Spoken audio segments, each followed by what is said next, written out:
Welcome to From Cover to Crumb. In this baking series, I, Chef Sanders, will be teaching you how to bake every single recipe in this book, the Entenmann's Home Baking Cookbook. Each recipe will be listed in the video description for your convenience, so if you have any questions, make sure to ask them in the comment section below, and I'll make sure to get back to you.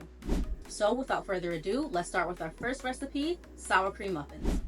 Before you begin baking, you want to make sure you set your oven temperature. In this case, you're going to set it to 375 degrees. After that, you want to make sure you prepare your pans. I have what's called pan release. I'll put a link below to show you how to make it. Personally, I like to use muffin liners because I feel like the cleanup is a lot easier.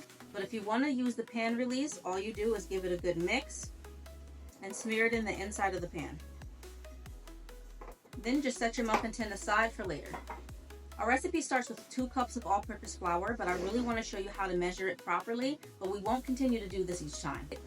A quick way to measure flour is to use a spoon, fluff the flour, and just spoon it into the measuring cup.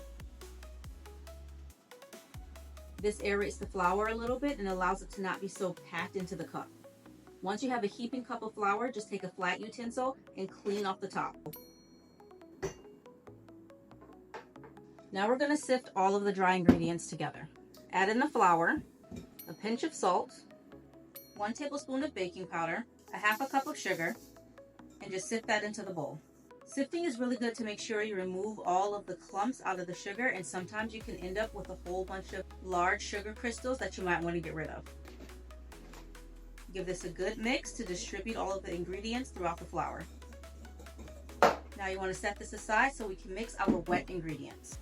In a large mixing bowl, we're going to add 2 eggs and 1 cup of sour cream. I purposely didn't measure the sour cream because I wanted to show you how to measure it. Again, we're not going to go over this the next time, but for this time, I want to show you how to do it properly. Just mix the sour cream, give it a good stir. Make sure you loosen it up. It's quite thick in the beginning. And just scoop it into a measuring cup. Sour cream typically weighs about 8 ounces, so you could weigh it if you wanted to. But for most home bakers, you're going to have a measuring cup and a spoon on hand, and not too many people own a digital scale. So you can fill it up to the top, grab your flat utensil, and scrape it off to remove any excess. That way you're making sure you only have 1 even cup and not a heaping cup full of sour cream. We're going to add all of this into the bowl, and you're going to give this a good mix together. Now you're going to add in the 6 tablespoons of vegetable oil. Give that a good stir. It should look creamy and smooth at this point, really well blended. And lastly, add in your 1 teaspoon of vanilla. Your mixture should look something like this when it's finished. Now it's time to add everything together. You want to add the dry ingredients in 3 parts. So just put a little bit of the flour mixture inside of the batter. This just allows some of the flour to incorporate and helps get the batter going, but don't overmix it. Now go ahead and add the next part. Remember, we're adding this in thirds, and now you want to fold it in.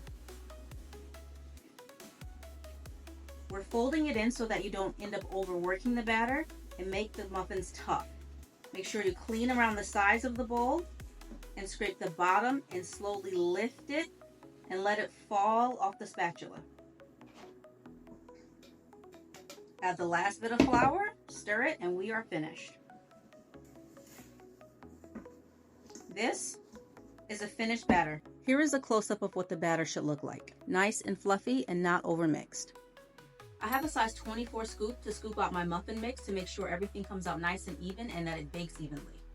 So just scoop it out into the muffin tins.